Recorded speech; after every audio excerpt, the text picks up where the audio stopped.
नमस्कार बच्चों, आज हम फिज़िक्स का चैप्टर 2 स्टार्ट कर रहे हैं जिसका कि नाम है units and measurement.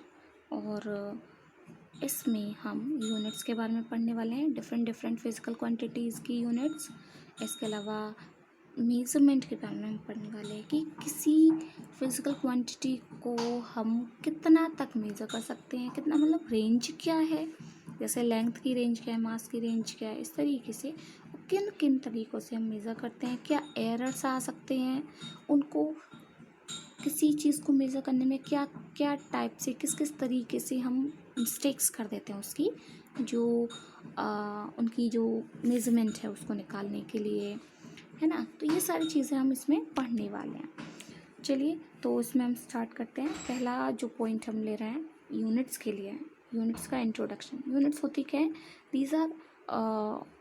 These are internationally accepted reference, मतलब पूरा हर जगह इंटरनेशनली एक्सेप्टेड कुछ टर्म्स होती हैं या कुछ कहेंगे हम रेफरेंस होते हैं जो कि फिजिकल क्वांटिटी के लिए पूरा वर्ल्ड में सेम रखे जाते हैं। जैसे मास के लिए किलोग्राम, किसी भी चीज़ का अगर हमें मास के अमाउंट में मास के फॉर्म में हम लेते हैं किसी चीज़ को, तो उसका हमारे पास जो यूनिट होती है वो किलोग्राम। जैसे हम कोई दाल लेने जाएंगे तो किलोग्राम में 1 किलो 2 किलो इस तरीके से, चावल लेने जाओ 1 किलो 2 किलो इस तरीके से, चाहे वो यहाँ पे हो, चाहे आप ब्रिटेन जाओ, चाहे यूएसए जाओ, ठीक है, कहीं जाओ, तो उस तरीके से हर जगह वो सेम होगा, इसलिए इन्हें इंटरनेशनली एक्सेप्टेड बोला जाता है ना। ठीक, इसके अलावा अगर हम टाइप्स ऑफ यूनिट्स की बात करें तो दो ब्रॉडली दो कैटेगरीज में डिवाइड होती हैं ये यूनिट्स। आपकी बेस यूनिट्स या फंडामेंटल यूनिट्स भी हम इसे बोलते हैं, या डिराइव्ड यूनिट्स। तो बेस यूनिट्स हमारी 7 होती हैं जो कि हैं सबसे पहले किलोग्राम जो कि मास की है, सेकंड जो कि टाइम की है, मीटर लेंथ की, केल्विन टेम्परेचर की, कैपिटल, ठीक है, मोल अमाउंट ऑफ सब्सटेंस की, कैंडेला लेमिनस इंटेंसिटी और एम्पियर इलेक्ट्रिक करंट की है। ठीक है, ये 7 यूनिट्स आपको अच्छी तरीके से पता होने चाहिए कि किसकी क्या यूनिट है ना। ठीक, ये होते हैं बेस यूनिट्स। ये बेस यूनिट्स क्यों कहलाती हैं? क्योंकि ये इंडिपेंडेंट है, ये किसी पे डिपेंड नहीं करती हैं, ये अपना सेपरेट होती हैं, है ना। मास की अगर बात करेंगे तो केजी आएगा, केजी किसी और पे डिपेंड नहीं करेगा, केजी पर सेकेंड, केजी मीटर पर सेकेंड, कुछ नहीं, केजी केवल। तो ये इंडिपेंडेंट है, ठीक है। दूसरी जो यूनिट्स की हम बात करते हैं वह है डिराइव्ड यूनिट्स, जो कि डिराइव्ड हैं, है ना। डिराइव्ड मतलब डिराइव की गई हैं, मतलब इन्हीं को मिलाकर निकाली गई हैं, ठीक है। ये अदर यूनिट्स हैं यानी कि, ठीक है। अदर यूनिट्स में आपकी जैसे कि आप वेलोसिटी की बात करें तो क्या आती है? मीटर पर सेकेंड, है ना। या आप फोर्स की बात करें तो केजी मीटर पर सेकेंड स्क्वायर, ठीक है। इस तरीके से मीटर मिल गया, सेकेंड मिल गया, 2 यूनिट्स इसमें मिल गई ना। तो ये कहाँ से ही बेस यूनिट से डिराइव हुई हैं, है ना। केजी मीटर पर सेकेंड, इसमें 3 यूनिट्स हमने मिला ली। तो इस तरीके से derived units depend on base units. इसी में जो है वैसे ये अलग ही हैं, लेकिन कुछ टाइम से इसमें रख दी जाती हैं रेडियन और स्टेरेडियन। अदरवाइज़ इनको स्पेशल इम्पोर्टेंस मिला हुआ है, मतलब इन दोनों के अलावा भी 2 यूनिट्स हैं जिन्हें हम कहते हैं रेडियन और स्टेरेडियन। रेडियन होती है एंगुलर मेज़र की, एंगल की रेडियन, और सॉलिड एंगल की होती है सॉलिड एंगल। जैसे आप आइसक्रीम का कोन लेते हैं तो ये जो यहाँ पे एंगल बनता है ये सॉलिड एंगल है ये, ठीक है। तो और ये आपको ऐसा लग रहा है ये प्लेन है ना। जैसे आप ड्रॉ करते हो फिगर मैथ्स में, ज्योमेट्री में, तो वो एंगल्स होते हैं, वो एंगल आप डिग्री में लिख देते हो, लेकिन वो डिग्री एक्चुअल एसआई यूनिट नहीं होती उसकी। एक्चुअल जो एसआई यूनिट है उसकी रेडियन है, ठीक है। तो हम फिज़िक्स में उसकी एसआई यूनिट के साथ हम वर्क करने वाले हैं, ये जो है रेडियन, ठीक है। ऐसे ही सॉलिड एंगल जो होता है, जैसे आप कोई भी, जैसे आपने तरबूजा लिया, उसको इस तरीके से कहीं से कट किया और अंदर देखोगे आप एक क्या हो जाएगा, कोन हो जाएगा, है ना, कोन टाइप से। तो वो जो अंदर आपको सर्कुलर सा दिखेगा वो आपको क्या, वो उसी को क्या कहते हैं हम, सॉलिड एंगल, ठीक है, जिसकी की जो ऐसा यूनिट है वो है स्टेरेडियन, ठीक है। अब बात करते हैं, ये यूनिट्स की बातें आपकी बुक में काफ़ी सारी यूनिट्स दी हैं, तो आपको दिमाग में होनी चाहिए। आप अच्छा है आपको ज़्यादा से जितना ज़्यादा से ज़्यादा आपके माइंड में हो वो यूनिट्स अच्छा रहेगा, ठीक है। नेक्स्ट हम बात करने वाले हैं मेज़रमेंट की। तो मेज़रमेंट क्या है, कंपैरिजन है, एक तरह से है comparison with a reference standard, किसी भी स्टैंडर्ड से उसका कंपैरिजन किसी चीज़ का। जैसे मुझे लेंथ मेज़र करनी है कि यहाँ से यहाँ तक कितनी लेंथ है, तो मैं कहूँगी जैसे ये मैंने मान लिया ये 15 सेंटीमीटर है। तो 15 सेंटीमीटर मतलब 1 सेंटीमीटर का 15 टाइम्स है, यानी कि ये क्या हो गया, कंपैरिजन हो गया ना, ठीक है। 1 सेंटीमीटर के कंपैरिजन में मैंने लिया, ठीक है। अगर मैं ये इसका वेट मानूँ, तो मैं अगर कहूँ इसको 0.25 किलोग्राम, 250 किलोग्राम, तो क्या होगा, ये 1 किलोग्राम का 0.250 टाइम्स है। यही तो मतलब हुआ, मीन्स कंपैरिजन जो होता है उसे हम मेजरमेंट कहते हैं, ठीक है। स्टैंडर्ड यूनिट से कंपैरिजन, ठीक है।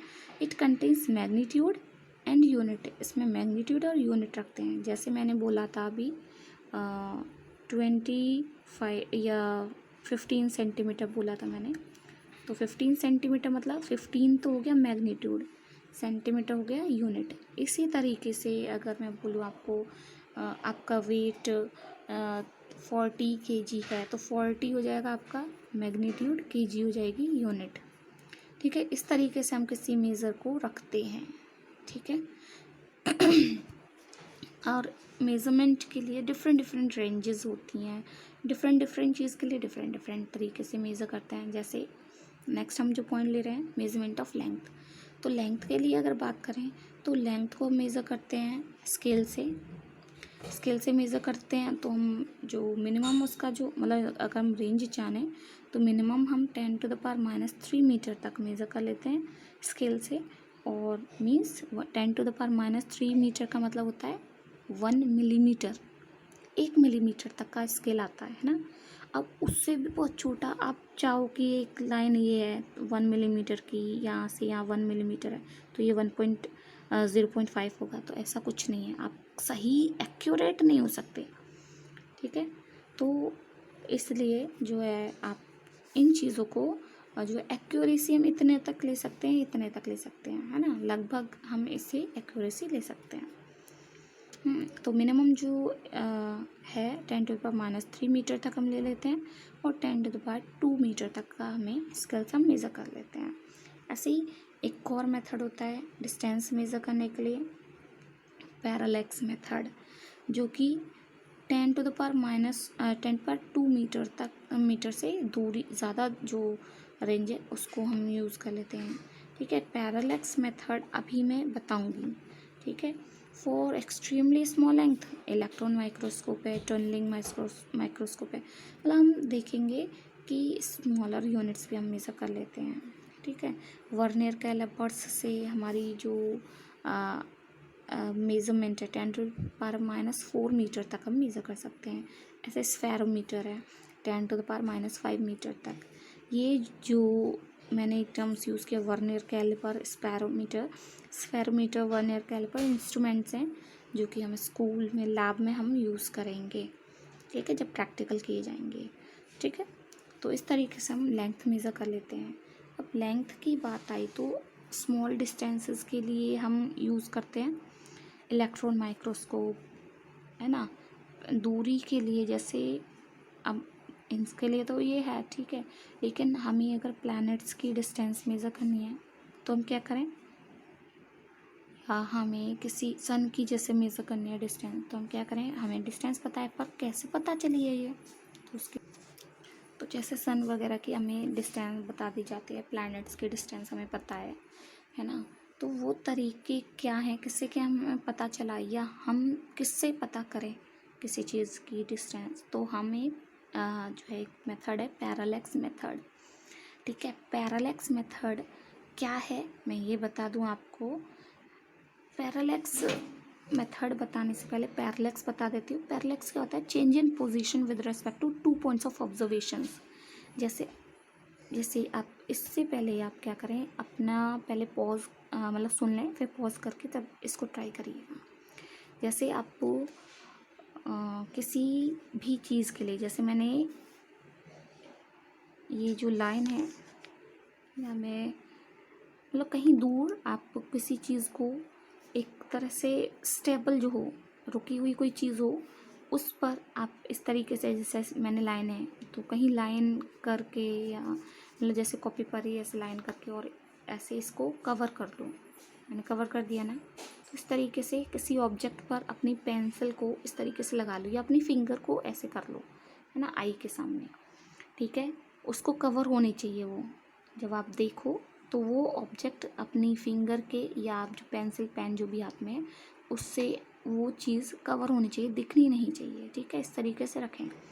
फिर आपको क्या करना है कि आपको एक आँख बंद करनी है, तो देखना वो शिफ्ट हो जाएगी। वो आपको जो लाइन है या वो जो ऑब्जेक्ट है जिसको आपने छुपाया था वो आपको विजिबल होगा, दिख रहा होगा। आपको लगेगा कि हमारी जो फिंगर या पेंसिल या पेन है वो शिफ्ट हो गया दूसरी जगह। वहीं आप जब मतलब देखोगे आप राइट की साइड, जैसे आपने लेफ़्ट आई से देखा, राइट आई बंद कर लेना है, तब उस टाइम राइट आई बंद की, लेफ़्ट आई ओपन की, और उससे देखा कि आपकी फिंगर राइट में शिफ्ट हो गई होगी। फिर आप उसी तरीके से फिर आप उस लेफ़्ट आई को बंद करें, राइट आई को देखें, राइट आई से देखें उसी चीज़ को, तो आप देखोगे कि वो लेफ़्ट साइड शिफ्ट हो गया होगा। ठीक है, मतलब आपकी फिंगर लेफ़्ट साइड होगी फिर उस ऑब्जेक्ट के। मीन्स ये जो शिफ्ट है, इस शिफ्ट को एक्चुअल शिफ्ट नहीं है, वो एक्चुअली आपकी फिंगर ना तो शिफ्ट हुई थी और ना वो ऑब्जेक्ट शिफ्ट हुआ। ये जो है एपरेंट शिफ्ट है। इसी एपरेंट शिफ्ट को ही हम पैरालेक्स शिफ्ट बोलते हैं। ठीक है, और ये आया किस वजह से, ऑब्जर्वेशंस जो पॉइंट थे, यानी कि 2 आँखें जो थी, ठीक है, उनमें जो डिस्टेंसेस थे उसकी वजह से, और उन डिस्टेंसेस को हम बोलते हैं बेसिस। ठीक है, तो उस वजह से ये चीज़ हमें दिखाई दी थी। तो उस और इस चीज़ को कहते हैं, इस एरर को, कि चेंज इन पोजीशन हो गया ना, कमी, हम इस वजह से सही दूरी हम नहीं पता कर सकते कि एक्चुअल दूरी क्या है, तो उसे हम कहेंगे पैरालेक्स एरर। ठीक है, तो पैरालेक्स क्या है, समझ आ गया। पैरालेक्स मतलब ये जो शिफ्ट हो जाता है, चेंज इन पोजीशन हो जाता है, और जो चेंज इन पोजीशन हुआ है, डिफरेंस जो है, डिस्टेंस जो आई बीच में, वो शिफ्ट हो गई। जो ऑब्जेक्ट को हमने पोजीशन वेरी दिखी, उसे हम कहेंगे पैरालेक्स शिफ्ट। और जिस जिन पॉइंट्स ऑफ ऑब्जर्वेशंस थे उनके बीच में जो डिस्टेंस, जैसे हमारी आँखों के बीच में डिस्टेंस, हमने आँखों से देखा, तो उन्हें हम कहेंगे बेस। उनके बीच की जो दूरी होगी उन्हें हम कहेंगे बेसिस। ठीक है, ऐसे ही हम सन को देख रहे होते हैं दूरी से, तो क्या होता है, यहाँ से देखो, यहाँ से देखो, आपको जो बहुत अगर पास से देखोगे तो उसमें वेरिएशन नहीं दिखाई देगा। तो इस तरीके से हम किसी जितना दूरी पर जाएगा ऑब्जेक्ट, उतना ही ये चीज़ पैरालेक्स एरर कम होता जाता है। तो ऐसी अगर हमें सन की डिस्टेंस देखनी होती है तो हम क्या करते हैं, काफ़ी दूरी, यहाँ से काफ़ी डिस्टेंस से हम 2 डिफरेंट बहुत डिस्टेंट पोजीशंस से हम उसकी जो पोजीशन है उसको हम देखते हैं, और जो शिफ्ट है उसको फिर मेज़र करते हैं, और उस तरीके से, मतलब तरीक़ों से, क्योंकि ये शिफ्ट तो होना नहीं है, तो ऐसे हमने ले लिया, जैसे यहाँ से हमने मेज़र किया, यहाँ से मेज़र किया, तो ये जो एंगल होता है, ठीक है, ये एंगल हम निकालते हैं कि कितना, मतलब कितना एंगल होगा ये हम पता कर लेते हैं। डिस्टेंस हमें ये पता होती है, ठीक है, ये एंगल हम इजीली पता कर लेते हैं। जैसे हम किसी चीज़ को ऐसे देख रहे हैं, ठीक है, और फिर हमने इसी चीज़ को ऐसे देखा, तो हमें एंगल आराम से पता चल जाता है, हमारे पास ऑब्जेक्ट होता है, ठीक है, जिससे कि हम इजीली एंगल पता कर लेते हैं। ठीक है, तो पैरालेक्स एंगल और पैरालैक्टिक एंगल भी इसे बोलते हैं। ठीक है। तो जैसे सन है, मैंने ए पॉइंट से और बी पॉइंट से मेज़र किया, तो मैंने माना जो एंगल है वो थीटा है, ठीक है, और बी बेसिस है, तो डी हमने माना कि डिस्टेंस है, तो डी क्या हो जाता है हमारा बी अपॉन थीटा, ठीक है, distance between the objects that observations and angle at source at the object, ठीक है, ये जो एंगल है D equals to B upon theta होता है, ठीक है, इस तरीके से हम निकाल सकते हैं। और थीटा हम जैसे आपको पता है परपेंडिकुलर दैट आप जो यूज़ करते हैं मैथ्स में फॉर्मूला कि हम ये इसको परपेंडिकुलर टाइप से मान लेते हैं, अब ये होता है इस तरीके से, तो ये भी कर्व को भी हम ज़्यादा कर्व नहीं मानते हैं, ठीक है, अगर हम ज्वाइन करेंगे तो ये एंगल को भी हम क्या कहते हैं कि जैसे आप मानते हो perpendicular upon base tan theta equals to, tan theta क्या होगा, टेन थीटा बहुत छोटा है, ठीक है, बहुत दूरी पर बहुत छोटा एंगल बनेगा, ठीक है, और ये उसके कंपेरिजन बहुत छोटा है, तो मतलब बहुत दूरी ऑब्जेक्ट है और बिल्कुल पास ये, तो ये क्या एंगल बहुत कम लगता होता है, तो इसलिए इसको हम टेन थीटा ना मान के हम थीटा ले लेते हैं, ठीक है, और थीटा को हम निकालते हैं, मतलब थीटा से हम निकालते हैं फिर, तो डी इक्वल्स टू हो जाता है हमारा बी अपॉन थीटा, इस तरीके से हम निकाल सकते हैं इसको, ठीक है ना। इसी तरीके से हम एंगुलर साइज भी पता कर लेते हैं कि डायमीटर कितना है किसी प्लैनेट का या सन का, तो मतलब इस तरीके से हम अब सन के हम ऐसे देख नहीं सकते, ठीक है, तो जैसे हमें किसी प्लैनेट का डायमीटर देखना होता है या किसी भी चीज़ का डायमीटर हमें देखना है, तो एक जो पॉइंट है उसका वहाँ से हम एक मतलब किसी पॉइंट को लेकर वहाँ से हम ऑब्जर्व करते हैं इसका डायमीटर, फिर हम उसको वहाँ से दूसरा जो उसका जो नेक्स्ट जो पॉइंट है ना, मतलब डायमीटर बेस पर अगर हम देखें तो दूसरी तरफ जो ऑपोजिट पॉइंट होगा उसकी तरफ हम देखेंगे, तो यहाँ पे जो पॉइंट यहाँ जो एंगल बनेगा हमारे जो ऑब्जेक्ट है हमने यहाँ से देखा और फिर हमने ऐसे किया, ठीक है, तो ये जो एंगल बना ये हमारे पास होगा ऑब्जर्व्ड, ठीक है, डी हमने ऊपर से निकाल लिया, तो हम इससे डायमीटर भी निकाल सकते हैं, ठीक है, तो इस तरीके से हम इनको यूज़ करते हैं, ठीक है, या एक आपका क्वेश्चन है, एक इसको करेंगे आप, ठीक है, मैंने सॉल्यूशन कर रखा है, इसको समझने की कोशिश कीजिएगा, नेक्स्ट आप जो है नेक्स्ट लेक्चर में समझेंगे। अब चलिए लेंथ के बारे में मैं शॉर्ट में बता देती हूँ, या कुछ और ख़ास नहीं है, तो आपको ऐसे लेंथ के लिए डिफरेंट डिफरेंट हम यूनिट्स यूज़ करते हैं, ये आपको पता होनी चाहिए, जैसे एस्ट्रोनॉमिकल यूनिट होती है ये लाइट ईयर की, आपको पता ही है, ठीक है, मतलब हम ताकि अगर ये इस तरीके से दी जाएं तो आप आपकी ऐसा यूनिट में इन्हें कन्वर्ट कर सकें, ठीक है, माइक्रोन 10⁻⁻⁶ मीटर, इस तरीके से जो लार्जेस्ट जो प्रैक्टिकल यूनिट है मास की वो है आपकी चंद्रशेखर लिमिट, CSL कहते हैं, 1.4 times the mass of the sun, ठीक है, तो इस तरीके से ये जो यूनिट्स हैं आप बहुत शॉर्ट में अपने फेयर में लिखेंगे, ठीक है, इसके अलावा टाइम की मेज़रमेंट में हम दिया हुआ है, तो वो सब आप थोड़ा सा लिख लें बस खत्म बात, ठीक है, ज़्यादा नहीं लिखना है, ठीक है, ये जो है इस तरीके से हम इलेक्ट्रो ऑसिलेटर यूज़ करते हैं, electronic oscillator, solar clock, quartz clock, ठीक है, तो इस तरीके से हम रेडियो एक्टिव डेटिंग से भी हम पता करते हैं, ठीक है, तो ये सारी चीज़ें आपने अभी तो ये पढ़ा भी नहीं है, हाँ इसको आपने शायद इसमें पढ़ा होगा सोशल में, ये जो चीज़ है लेकिन वो आपके कुछ मतलब ऐसा कुछ नहीं आने वाला है इनमें से, लेकिन फिर भी आपको थोड़ा बहुत लिखना है, इसमें थोड़ा थोड़ा लिख लेना, ठीक है, आपका जो नेक्स्ट पॉइंट होगा एक्यूरेसी प्रेसिजन, जो कि बहुत इम्पोर्टेंट है प्रैक्टिकल बेस्ड पे, मतलब प्रैक्टिकल जो है इनसे बनते हैं हमारे सही होते हैं, एक्यूरेट बनते हैं, तो इसलिए हमें ये पॉइंट्स हम नेक्स्ट वीडियो में कवर करेंगे, और अभी तक इतना आप रिटर्न वर्क कर लेना और पैरालेक्स से रिलेटेड क्वेश्चंस करिएगा।